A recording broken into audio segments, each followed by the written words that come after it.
Welcome to the life you crave. Simple and sustainable weight loss for women who have better things to do than diet. I'm your host, Lia Pinelli. I help ambitious, badass women stop overeating, overworking, and overgiving to lose weight from a place of love. I'll help you simplify weight loss, end your overwhelm, and create the life you crave. If you like what you hear, please like and subscribe to this podcast. Let's get started. Welcome to the Life You Crave podcast. But this is the first time, you guys, on the show that I actually have another weight loss body confidence coach. I've never actually said yes when people have, asked to be on my podcast. I've never said yes before until I heard from Lizzie Merritt. So let me tell you about Lizzie because you're going to love her as much as I do. She is here today to talk about exactly why you can know what to do to lose weight, but still not do it. So what I'm excited about is that you guys have heard me talk about this quite a bit on the podcast, but Lizzie has a completely different spin on this. She's a certified life coach and the author of Light, the new psychology of weight loss.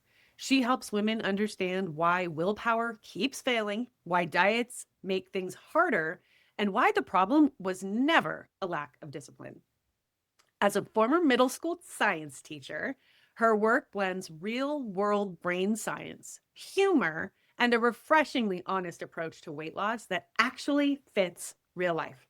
Lizzie is also a military spouse, a Marvel nerd, and unapologetically cries at cheesy commercials, which we were just totally vibing because I do too.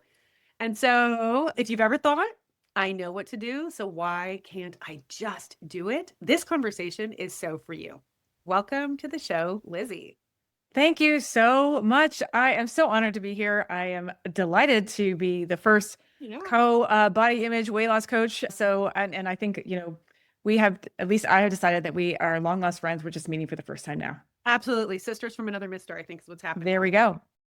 I don't usually say yes because so often people who top on the topic that you and I are talking about, there's so many landmines in my mind, right? There's so much kind of room and potential for people to kind of get into diet mentality, which is what a lot of health coaches have.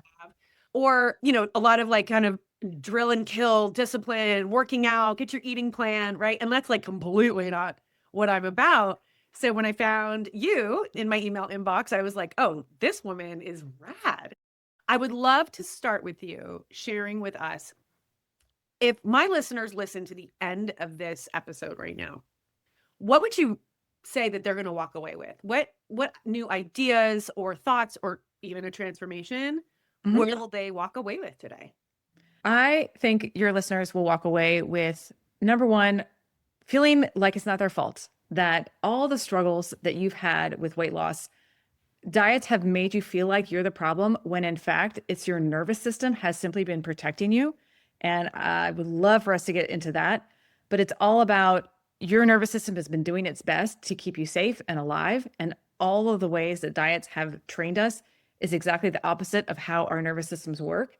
And so number one, let's let go of that shame and that blame, and let's open up to a new way that works with your brain that involves curiosity and learning and changing the way we look at potential missteps and use those to help us make progress and move forward and learn more. So we can take the fear out of losing weight. Yes.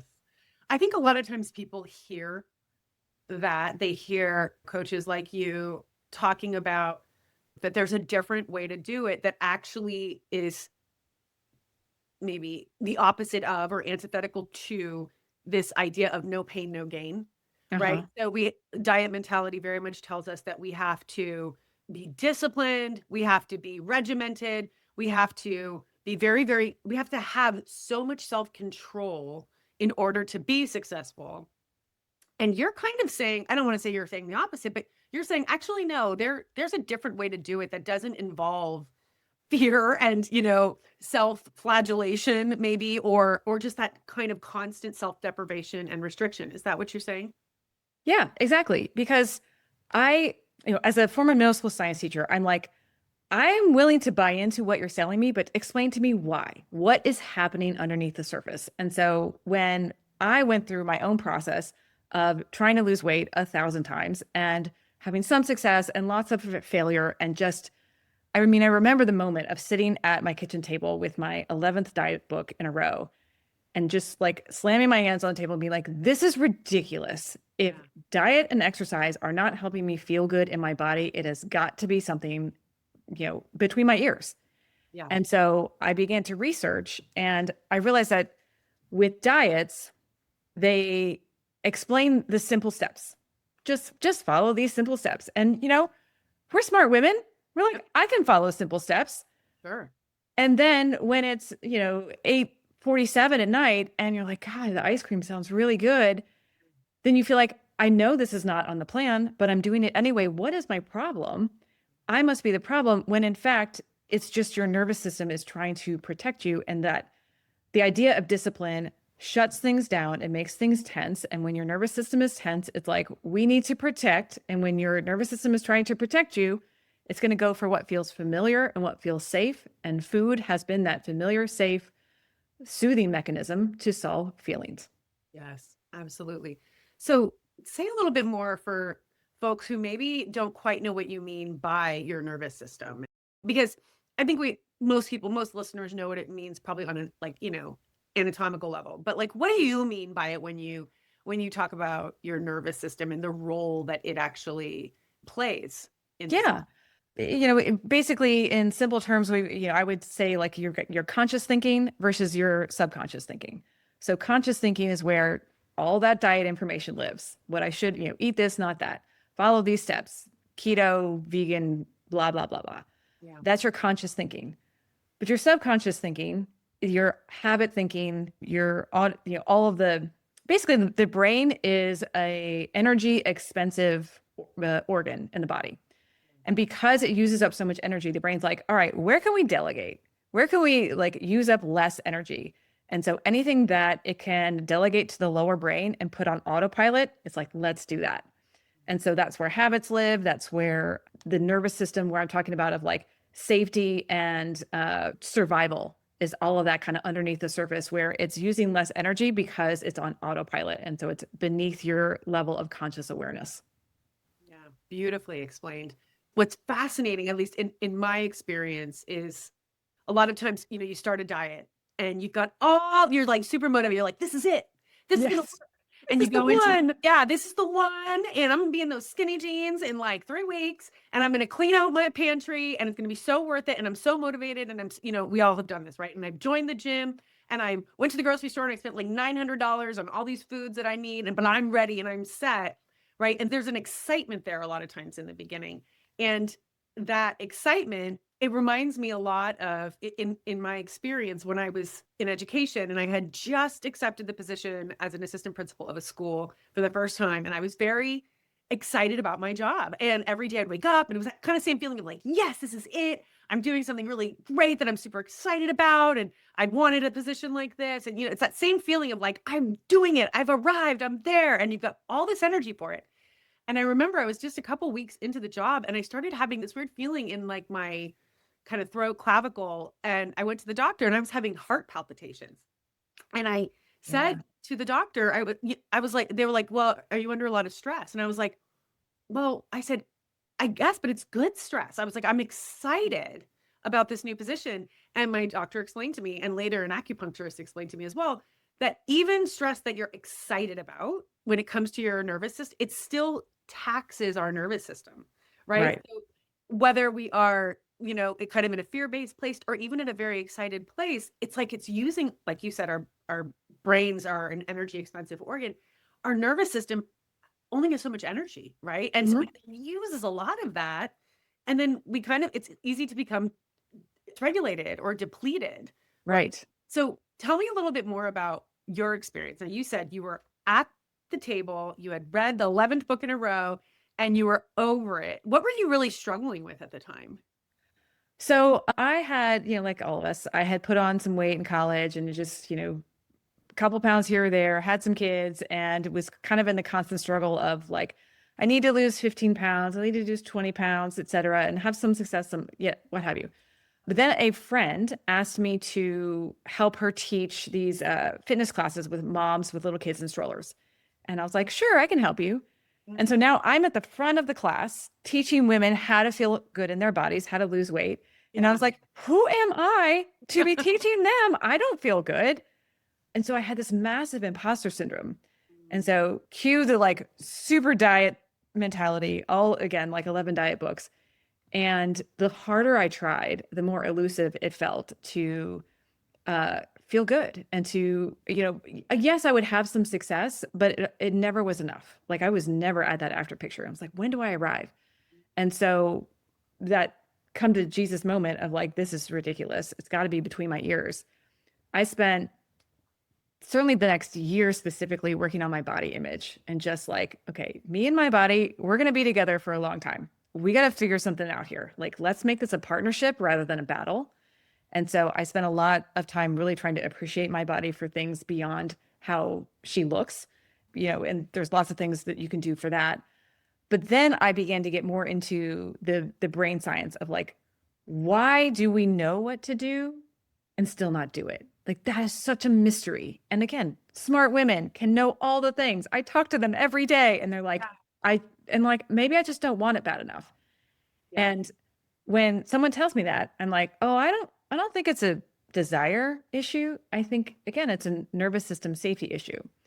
And so I like to use this analogy that like, Lia, if I said, let's go, you and me, to the frozen tundra north in the woods of Canada, and we're going to have a great time. Bring your coat. We're going to go camping. And then we get out there and I'm like, okay, give me your coat. I'm going to leave. You would hang on to that coat for dear life, right? Oh, yeah. Because it's protecting you. It is keeping you safe from the elements, from the very cold wintry weather. And that is exactly what diets do. Food has been your coat that has been protecting you from the stress of life, whether it's stress or I don't know how to feel my feelings or just, you've got little kids, you name it. Food has been that coat protecting you from all that stuff. And a diet comes along and says, just give me that coat and I'm going to go. You good luck with that weather. Yeah. So that's why we can know what to do. But when it comes down to that stressful moment, our brain is like, over my dead body, will you take that food? Because it is the only thing that is protecting me from things that are scary and stressful. Yes, absolutely. Absolutely. And I think that there's a point that we can only take so much. Right. Like I would kill you before I'd let you take my coat. Right. Yeah. And so it's the same with food, right? And this is why we often have so much willpower in the morning. Uh-huh. We use it up throughout the day. Like every time you make a decision, you are using a little bit of your willpower. And so that's why so many of us, I don't even want to say binge, but we fall off the wagon, quote unquote, in the evenings or the weekends, not because we don't have enough willpower, but because we just used it up. Like, you only have exhausted every day. Yeah, exactly. You're exhausted. Right. I could not agree with you more. So I would love to hear about the light method. Sure. So there's so much fear in weight loss. Like so many women have tried, 50, 100, 1,000 times to lose weight. And so many of the women that I talk to are like, I'm just afraid to try again because I'm worried I'm just going to give up again. And they're not so much worried about what that would be like because they've experienced it. They're more worried about what they make that mean about themselves. They make that mean I'm a failure. Yeah. And of course you'd be afraid of that.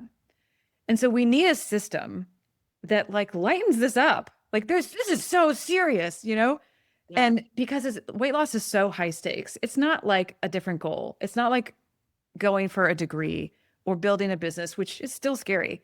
But those things are goals. And if you don't achieve them, it's disappointing. You might make it mean something painful. But with your body, our bodies are so wrapped up in our identity and it's so wrapped up in our culture. And so if you quote unquote fail at weight loss, that's a high penalty to pay. It really, again, like it's very high stakes. And so our nervous systems are like on this cliff the whole time. It's very threatening to be afraid to fail. So we need a system where you can, kind of lighten up this idea of fear of failure.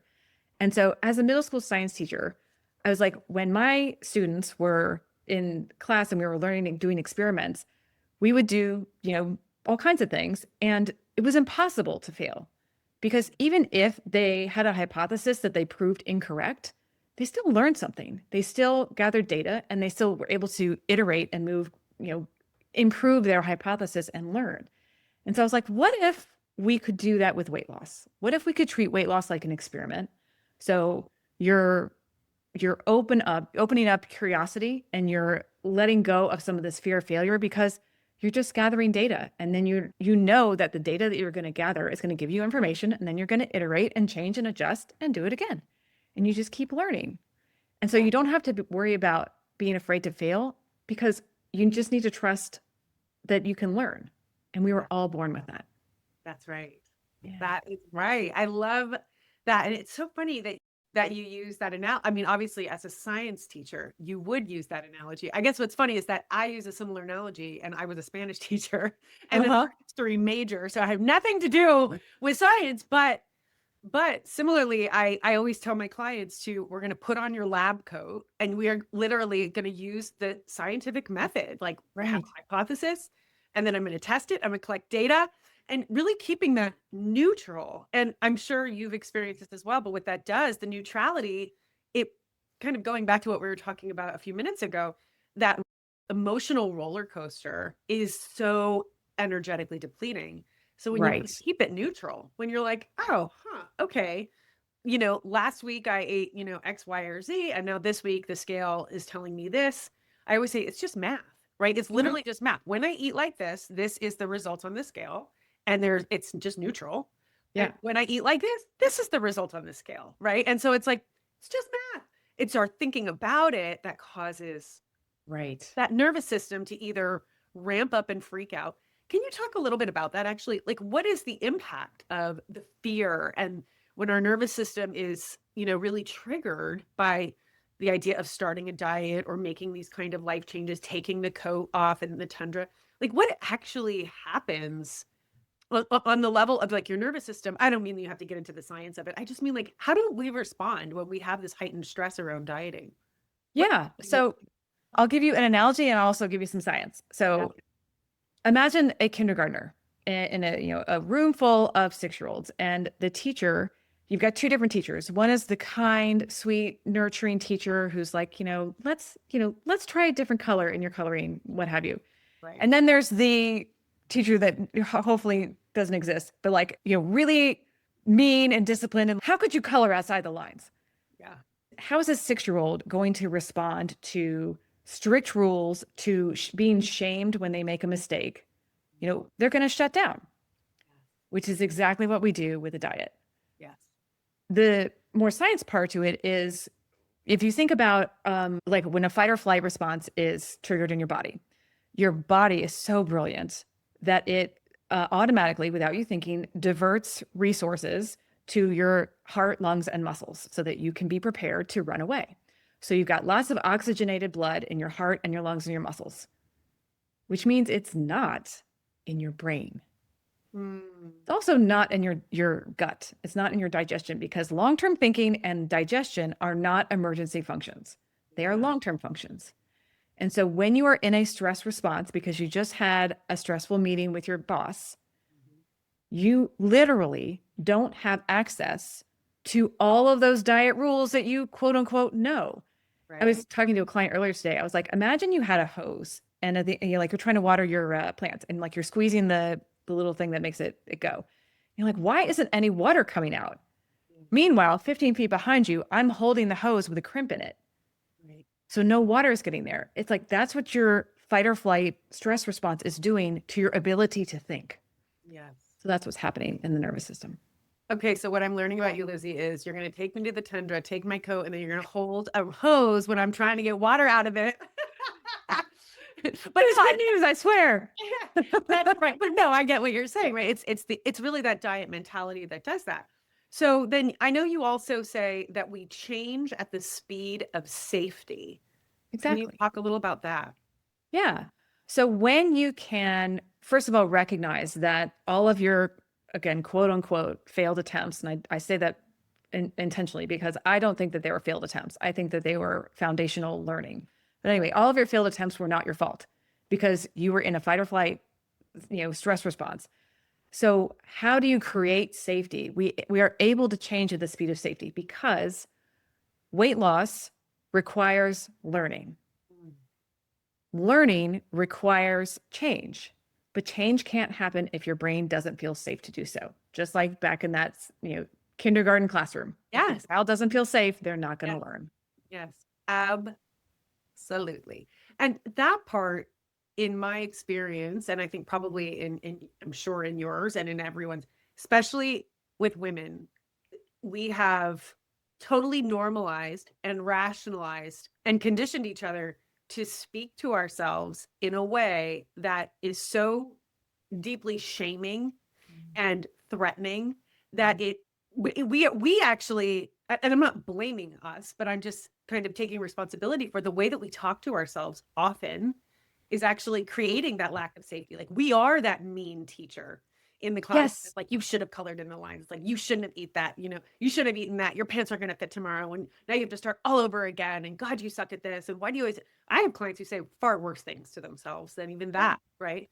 And Yeah. it's interesting that you're talking about how we change at the speed of safety, because I would say in my experience, and I would love to hear if this has been yours as a coach, my clients who take the longest to change are also the cruelest to themselves. 100%. Yeah. 100%. Yeah. And I also, for anybody listening who's like, oh, well, I'm screwed because I'm really mean to myself, I would say it's not your fault. You learned it. You were, I don't know where, but somewhere along the line, whether it was your family of origin or just your culture or what have you, that negative self-talk, first of all, it's in our DNA. Like we have the negativity bias. But secondly, our culture teaches us to talk meanly to ourselves. And so it's not your fault. And it is totally a learnable skill to offer yourself compassion. And it's so interesting, Lia, I would say, like, as I've been learning more about you, I've heard you talk about your 3 C's. And so from my audience, I would love for you to explain a little bit of your philosophy. Like, how did you come to coaching? What do the 3 C's mean to you? Tell me a little bit more about you. I would love to do that. And I just want to loop back before we do it. It actually ties into this question that you just asked me. But, when we think about, I know for me, that negative self-talk, and you were saying like, it's not your fault and you learned it from somewhere. And my goodness, I used to teach these empowerment programs for girls, for teenage girls. And where they hear it, where we've all heard it, is so often just completely normalized in what we see women doing, right? So women, moms who will pull their kids in front of them to take a photo because they don't want to be seen. Yes. We talk badly about ourselves in front of kids. We think we don't. We're like, oh no, I never talk like that in front of my daughter. But she knows. She's watching you, pull your shirt out and look uncomfortable when you look in the mirror. And so we are communicating this lack of confidence, this lack of feeling good to the next generation of girls kind of constantly. And that's how we pick it up. I always tell this story about my mom, who she's never shaming about food, never. I mean, she was honestly such a great mom. But I remember watching her at the dinner table, tracking her Weight Watchers points in a little notebook next to her plate, right? And she did nothing wrong by doing that. But it told me, oh, I see. My dad eats mounds of pasta and thinks nothing about it. And my mom has to control her food. And so it tells us so much about women and men and food and how we, Right. but what that leads to is, my passion is really helping women and girls gain confidence in not just in their bodies, but in themselves. And that confidence comes from, first and foremost, it really does come from the questioning of what we've been told, right? The really questioning whether or not it's even true, that you're not beautiful or you're not perfect just as you are, or, I could go on forever about that. Or I am not enough. Let's question that one, please. I am not enough. That's right. That's right. So the 3 C's relate to that exactly, because that questioning and that challenging, I think challenging is even a better word. It's to really kind of challenge those ideas of, and challenging our own inner voice, how we talk to ourselves, right? So when we say, I look disgusting in this, which is something one of my clients often thinks about herself, I look disgusting. in that photo, it's challenging that question is actually where it begins. But to challenge, that's not one of my C's, even though that happens to be a C. The C is courage. It's having the courage to challenge not just other people, but challenge your own thinking. Yes. Yes. Right? I mean, Mhm. that's everything, because what we think, we just think it's true. No, it's just a fact. It's just a Right. fact that, I am, overweight and unattractive. It's just a fact. It's like, well, actually, no. Let's challenge that. Let's challenge that assumption. Or if it's a fact that I struggle with food, it's a fact that I can't lose weight. It's a fact. It's a fact. We think things are facts. They need to be challenged, but it takes courage to do that. Because of what you were talking about earlier, Lizzie, your brain is always going to choose what's familiar over what's unfamiliar. And challenging Always. your own thinking is very unfamiliar, Yeah. right? So it's like, Yeah. let's just stick with the status quo. Yeah. To go in order, though, courage is actually the third C in my mind. The first C is curiosity, which you already talked about.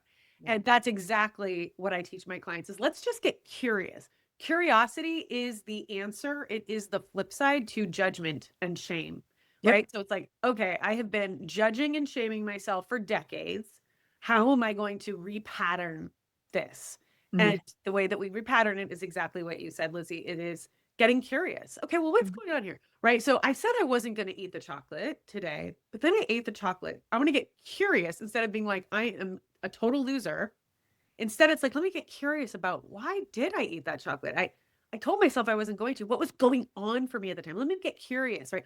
Oh, like Lizzie said, I just had a stressful meeting with my boss. Or for me, a lot of times I would eat things that I didn't really want to be eating because I was actually excited, we're going out with friends. I'm going to get the margaritas and the nachos. And, and it's like, it's not a stress thing. It's a fun thing. But at the same time, I might not have planned for the nachos. I might not have wanted the result of nachos and margaritas the next morning. Right. So it's one of those things that's like, it's like, okay, I'm just going to get curious about what's happening for me.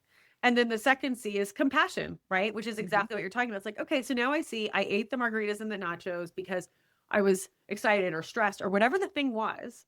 And now I'm just gonna make sense of the behavior, right? It's like, oh, I can have compassion for myself. Of course, that was a stressful meeting. And of course, to use your analogy, Lizzie, of course I don't want to take off my coat, right? It's warm and cozy. Yeah. Making sense of the behavior. And then that last C is the courage, right? Which is just not just having the courage to challenge your own thinking, but also having the courage to be compassionate and to be curious, because that goes against what we've been told to do. We've been told that we should shame ourselves into obedience. And as you pointed out, it doesn't work. Well, and just as you said, our brains will always choose what's familiar. And because our brains equate whatever is familiar is safe, even if that thing that is familiar is painful, like shaming ourselves. And so when you were talking about the curiosity of the nachos and the margaritas, I tell my clients, like, an emotional eat, an off-plan eat, a binge, whatever it is, it's not a problem. It's a signal. It is a signal from your nervous system or your emotions saying, hey, something's going on here. We went on a little tension. And so when you can look at it as like, this is not me being a morally corrupt, bankrupt person because I had a binge. It's like, no, it's a signal. It's just your nervous system inviting you to be like, what's going on here? And then we can learn about it. I'm curious if you get this quite a bit, Lizzie, because this one is so common with my clients, which is, I love this idea of it being a signal. And what often happens is the signal goes off. So a lot of times clients will start with me, as I'm sure they do with you, and they're successful and they're feeling good. And they're like, yeah, this is great. This is totally different. I'm losing weight. I'm feeling so good. And I could totally do this forever. And then, usually somewhere within the first 90 days, they have like oh my gosh, I lost it. Like all of a sudden, like I ate these things, or, I had a binge or whatever it was. And in their mind, the first place their mind goes is, oh my gosh, like it didn't work. I'm just back to who I was before. I didn't really change. This was all fake. This was all some kind of illusion. Right. And it's this panic. Mm-hmm. And I tell them something similar because it's such an identity, right? It's like you've always identified as being a yo-yo dieter, somebody who struggles with weight, somebody who can't lose weight. All of that and identity is coming with you. You get a little a glimpse of like, oh, this is different. This could be different. But then you turn to something familiar, and all of a sudden your brain's like, see, told you so. This is Yep. never going to change for you. Yep. Right. Mhm. And when it really is, and I love what you just said about this, it's just a signal. It's like, no, no, no, no, nothing's gone wrong. Right. Nope. You're not going to eat quote unquote perfectly for the rest of your life. But these are signals now that just are asking you to stop and get curious and check out what's going on with you. And guess what? You get to continue being this person who has changed in this way. You don't have to revert back to being, the behaviors that you used to have. Yeah. Sometimes I talk about like the difference between a dieter and a normal eater. And there's two ways I define it. So one is a diet, both a dieter and a normal eater have overeats. They might even both have binges or, nights they regret. The dieter has the overeat and they're like, oh my God, I blew it. I fell off the wagon. I got to start over. Back to square one, zero. We're starting at the start line. The normal eater has the overeat and they're like, ooh, that was not great. I did not love that. Okay, let's get back to normal. And so long-term weight loss is just redefining what normal is. And so that client who's like, somewhere in the 90 days, they're doing great. I'm loving the lifestyle. And then life throws them a curveball. And they're like, that voice comes in and says, see, it was a fake. That's when you can be like, I am establishing a new normal. Of course, life is going to throw things at me. That is very, dare I say, normal. For like vacations happen, people get sick, whatever. It's a normal part of life. You can expect it. And when that happens, just be like, all right, I didn't love that. Let's get back to normal. Yes. Yes. Yeah. It's so funny. Even now, when you say that, you talk about normal eaters, which by the way, I love that analogy and I'm totally going to use it, that comparison. I'll give you credit. But what I love about that is even when you said that just now, my brain always goes, what normal eaters? Who's a normal eater? Like, what could it, I don't even know any normal eaters, but I know exactly what you're talking about. I have actually a good friend who is a quote unquote normal eater. She just doesn't think too much about it. She actually eats a ton, but she just doesn't she doesn't stress. She's never considered herself somebody who's had to diet or struggle with food or any of it. She just eats when she's hungry and she stops when she's not. And she's kind of like, just rolling with it. And it's funny because when she and I have talked about things, I remember being surprised when she said like, oh my gosh, I totally overate that. Or I always overeat that thing. And I'm like, oh wait, so she does overeat sometimes, but she doesn't identify as being an overeater or somebody who struggles with it. And she doesn't, right? And to me, in my mind, she's a normal eater. Or, culturally, I think there are a lot of places in the world where there are more normal eaters than here in the US. But you're absolutely right. There are plenty of people out there who think exactly the way that you just specified, and it makes a huge difference. Yeah, well, I would actually say like, I actually challenge a lot of my clients and I'm like, I think you're pretty close to being a normal eater. It's just a shift of how you think about it because there's a lot of misconceptions. Like what exactly is a normal eater? And a lot of my clients will be like, well, they don't think about food. They don't have to plan it. They just eat what they want. They have no urges whatsoever. And they never have overeats. And I'm like, okay, Totally. I'm exaggerating a little, but yeah. The second way I define the difference between a dieter and a normal eater is a dieter follows rules or rebels against the rules. A normal eater makes choices. Yeah. And they accept that there are logical outcomes from those choices. For example, if you stayed up too late, you would expect to be tired the next day. It's a logical outcome. It doesn't mean you were good or bad. It's not moral. You just made a choice. If you stayed out in the sun a little bit too long, your skin would be a little sensitive and red the next day. You weren't bad. You just were having fun with your friends. You forgot to put on the second, layer of sunscreen. It's not good or bad. You just had a natural outcome. If I eat the donut because it tastes amazing, I can be like, yeah, and the scale might be up tomorrow. It's not good or bad. It's just a choice. Yeah. Yes, it is. It's so hard to separate that, isn't it? Right. That it's just a choice from the judgment. It is so hard, but it's hard, but you can do hard things, right? Like it's doable. It really is. For you, did you feel like, you talked about how you knew in the beginning that it had to be something between your ears. Do you feel like you've had that transformation fully now where you really do think like a quote unquote normal eater? Or do you still have to work at it a little bit? Yes, to both. And so that kind of goes back to a little bit of the misconception of like, what exactly is a normal eater? So yes, I think about food. Yes, when we're going to go out to eat, I'm like, what am I going to order? How much am I going to eat? I know that I tend to overeat the thing of this place. So I need to be a little bit more cognizant of that. I also know that like when I'm with certain family members, I'm really tempted to overeat or overdrink because I just don't want to be there emotionally. So I'm like, oh, heads up, this is a thing. That doesn't make me a dieter or, an emotion. It just like makes me a human that I Oh, can notice my patterns. yes. Yes. Noticing your patterns. I absolutely love that. I 100% agree with that.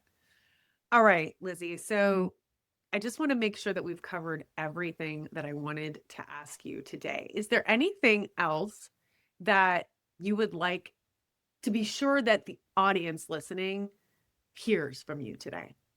Thanks. Yeah. So we talked a lot about why it's not your fault, why diets do you wrong, and the nervous system and all that. And I could imagine someone listening is like, I'm so in, but what do I do about it? Yes. And so that's kind of the premise of my book, where light it means many things, but it's first of all, it's an acronym. So part one is about feeling lighter in your thoughts, feeling lighter in your body through the light method, which is like the scientific method for weight loss. So L is learn with a beginner's mind. Like imagine you came at weight loss with a beginner's mind, like you never knew what a diet was. And of course, when I thought that the first time, I was like, I don't know, I can't do that. It's like impossible. It broke my brain. But maybe you don't know everything. Maybe you don't know what you think you're supposed to do. So let's just come at this with a beginner's mind. Then I is investigate with curiosity. Be curious. G is gather data. Keep it neutral. It's information. H is harness your results. Those supposed failures are actually very valuable, important stepping stones towards your ultimate success. They are teaching you something. Let's use them. Let's harness them. And then T is tend your garden, because a lot of us think that weight loss has a finish line. And it's more like a garden that like you're tending it, you're nurturing it. It's like a relationship. I have this little section in my book about the Disney princess trap that like, the little girl watching the Disney movie is like, I'm going to marry my prince and kiss him and we're going to be happily ever after. And real relationships are lovely and amazing and not like that at all. Yeah. They take effort, they take nurturing, but you don't go into a long-term relationship waiting to be done with it, waiting to just be through it. You're in it, you nurture it. And that's what your relationship with your body and your nutrition and, your what you eat is like that. You don't want to get over it. You nurture it, you tend it. So that's the 5-step process. I love that. And what you were just saying, I love the idea of tend your garden, because as we age, everything changes too, right? So Yes. over the years, I actually have developed a chronic health condition, chronic migraine, and that has led me to actually eating quite differently than I would just a few years ago. And but it's taken me years to navigate this new season of my life, right? Where I'm like, but I'm telling you, I think the only reason why I can eat in this far more restrictive way than I would ever choose, because it's managing my migraines. The reason I can do it though, I think, is because of all of that light method that you just referred to, all of that mind training that I've done around my relationship with food, around neutrality with food, has allowed me to actually use that same methodology and apply it to actually having to eat differently at the age of 47 because of a health condition that I have. Versus, I'm telling you, I mean, if I hadn't done this work alongside you, if I hadn't done this work, I think I would be just this rebelling. I would be upset. I would probably be, I don't even know, taking drugs. I don't know what I'd be doing, but I would be doing something other than really, I think, feeling like I'm tending my garden. Yeah. As a woman who's 47 with a health condition, right? And then I know things will change. 47, things might change at 57, things will change at 67. And so the idea that, oh, I'm going to find this one workout and this one way of eating, and then I just want to not think about it anymore. I want to be done. Right. It doesn't happen that way. You're absolutely right, because things change. Well, as we were talking, it makes me curious about you. Like you mentioned, like if I hadn't done this work. So tell me more about like, how did you get into coaching? How did you get into building the Fempire? What even is the Fempire? Tell me everything. Okay. So I was a high school teacher. So similar to you, Coach Lizzie, I was a high school teacher, and I had the opportunity to create my own elective, well, 1 year that I was going to teach. And I chose to create a class I actually called it Girl Rising. And it was a program for any student who identifies as female And I wanted to make it a space, a really safe space for girls where we could talk about all the things that girls are experiencing that really don't come up in an academic classroom and that they don't want to talk about with their parents. So we had, all kinds of themes about healthy relationships, is my body normal? Like what's happening in my underwear? Like, like all of that conversation. So really normalizing the female experience, but we also did yoga and meditation. And I loved this work. It was like dream job for me. I loved it so cool. much. But what I found, Lizzie, was that my girls would come to me, and we would talk about this really deep stuff, but I could give them my opinion, right? I could be like, you need to dump that loser. You are too good for him. Yeah. I could give them my opinion, but I didn't actually know how to teach them how to make choices, how to navigate their own lives. These are 14, 15, 16, 17, 18-year-old girls. Like, I don't want them to have to call me to know whether or not this relationship is healthy. Sure. So, or to have the confidence to get out of the relationship when they recognize it's not healthy. Like, I didn't know how to teach them that. Yeah. So I kind of was doing some digging around, and I found Dr. Martha Back and her life coaching program. I thought, oh, these are the skills I need for my girls. So I went and I trained and came back and I implemented a lot of those tools with my girls, but I also started a private practice because I loved coaching so much. It was like this world. I loved coaching. I always struggled with my weight. It had nothing to do with coaching. I had always struggled with eating. And one day I stumbled upon a tool, actually listening to a podcast, stumbled upon a tool where I learned how to eat when I was hungry and stop when I wasn't. And I lost 7 pounds, like without trying. Like I didn't change what I was eating. I became very aware, right? And it wasn't even necessarily mindful, because I hate mindful eating. I know, me too. You do? Oh, too. It's so funny. Well, I realized the reason I hate mindful eating, or why I've always hated it, is because I've struggled with food and weight all my life. Mm-hmm. I feel guilty eating no matter what I'm eating.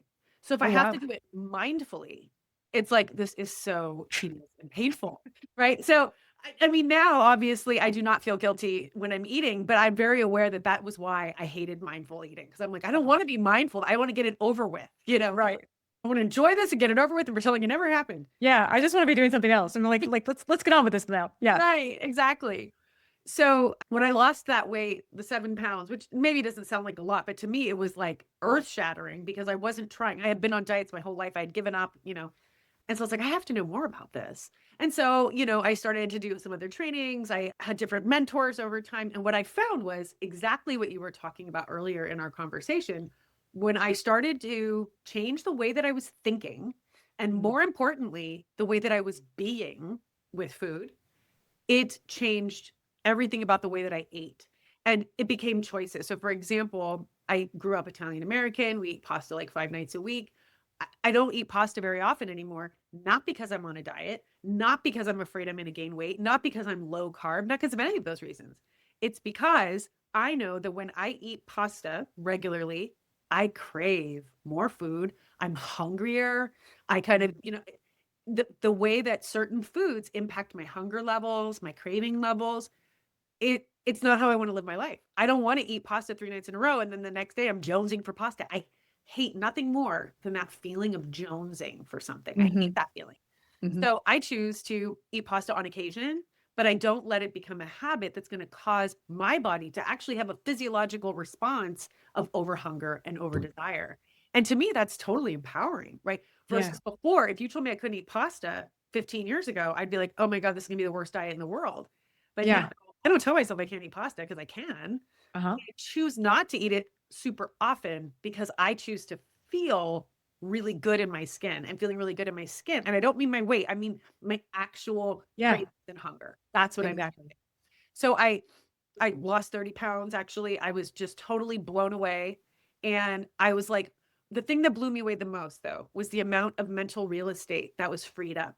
Yeah. We hear about this a lot right now with the GLP-1s. People talk about the food noise. Essentially, I learned to eat in a way and think in a way that allowed my food noise to also go away. And that created so much more mental real estate for me, right? That I was like, oh my. So then in my mind, being a girl's girl, I was like, wait a minute. if all of us could do this, if all of us women, we do, oh, we'd take over the world. Like we would not be having the world we're in right now, right? Like we would be running the show, you know? Yes. So it just became my mission. I was like, I want to teach every woman who struggles with food and weight the way that I did. I don't teach, people sometimes come to me for health stuff. And I'm like, I'm not a health coach. I will teach you how to stop overeating so that you can free up that mental real estate to then go do what you're meant to do in this world, which I know is so similar to what you talk about, right? Sister, Yes. sister. Yeah, exactly. So do you have like a particular process over how you teach women to stop overeating and free up that mental real estate?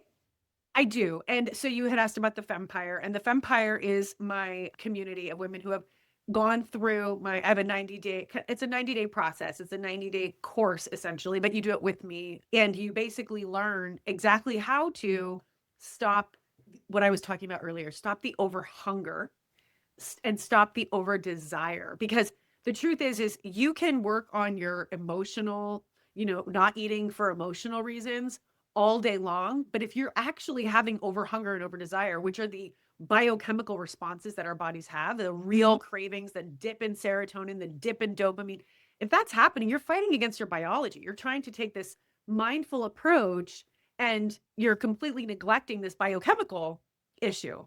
Okay. But then on the flip side, you can totally stop, control for over hunger and over desire. And you're like, wow, I'm not even that hungry anymore. I'm not having these cravings anymore. But I had that really stressful meeting today. And now I'm going to go stuff my face with a gallon of ice cream. Right. So it's like you need both. You can't just do one or the other. If you're an overeater, you need both.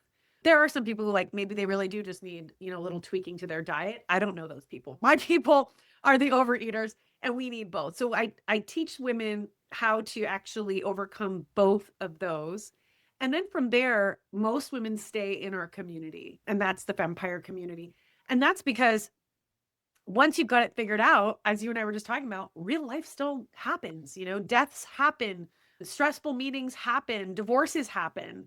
And for a lot of my clients, actually, they find that the reason they were eating emotionally in the first place was because they were unhappily married or unhappily employed or whatever it is. And so they're like, wait a minute. Okay, I stopped overeating and now I realized I hated my husband this whole time. I want a divorce.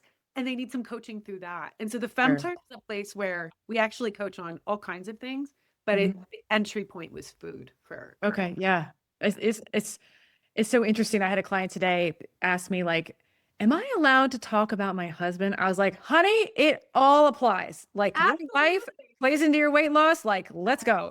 It all is so intertwined. Yeah. So true. So true. Yes. My husband is definitely one of the reasons I was overeating. Love the man. Love the man. Oh God. Yes, absolutely. So fun. Yeah. So is there anything else that you would like my listeners to know about you and the work that you do and how you help people, or just the cheesy commercials you cry at like I do? Yeah, no, I mean, I think we covered a lot here. I think that was most of it. And I think that I would echo what you had to say, which is that, it's definitely not your fault, but also I really want women to think about the amount of mental real estate that they are currently using if they are struggling with food and weight, and to really think about if you had that mental real estate back, for me, it was easily 75-80% of my mental real estate, right? That I was right. Because if you think about how frequently we eat throughout the day and how much my brain would think about, is this the right thing to eat? Should I be eating that? I really need to start this diet. And, all of that mind chatter, it adds up. Waking up in the morning, your pants feel tight. You don't want to get on the scale. You don't want to get naked for the shower. Like it's just constant. And if you really thought about, if I could have all that mental real estate back, or even if I just had 10% of, my brain thinking about food and the 90%, what would I do with that? Because for me, what I did was I literally left education and started my own business, my own company, and really chose to create a totally different life than the one that I thought I wanted. And that is so precious, was like, it was everything. And so I think about if all women did this, I do think we'd have a lot of divorces, but we might also have a lot of unions with really great partners, right? Because we're so self-aware and we know what we want. Our level of confidence skyrockets. My podcast is called The Life You Crave, because that's really what it's about. Is you're not craving chocolate, you're craving something else. And we get at that. And if you had the mental real estate to pour into that, imagine how different your life would be. That's what I would love for your listeners to just, spend a little time pondering. Yeah. Yeah. And again, sisters from another mister, because we speak the same language in slightly different angles, because like with my book, the entryway is weight loss. And so I said, part 1 is about feeling lighter, but part 2 is about seeing the light that's already within you. So I address all of those obstacles that get in the way, that make weight loss hard, like perfectionism, like feeling like you're not enough, people pleasing, excuses, like so much. But then part 3, so you went from feeling lighter to seeing your light. Part 3 is be light. And that is like, we spend so much mental bandwidth thinking about weight loss. And if you could just shed that and step into who you can be, who you really are, light up the world, like, oh my God, let's light it on fire. I love that. I cannot wait to read this book. So yes, I absolutely love that, to be the light. Absolutely. Amazing. So Lia, where can my listeners find out more about you? LiaPinelli.com, LiaPinelli.com is where you can find, I have a confidence quiz there. You can learn about the Fempire there, all of the goodies, a blog, podcast, everything is there.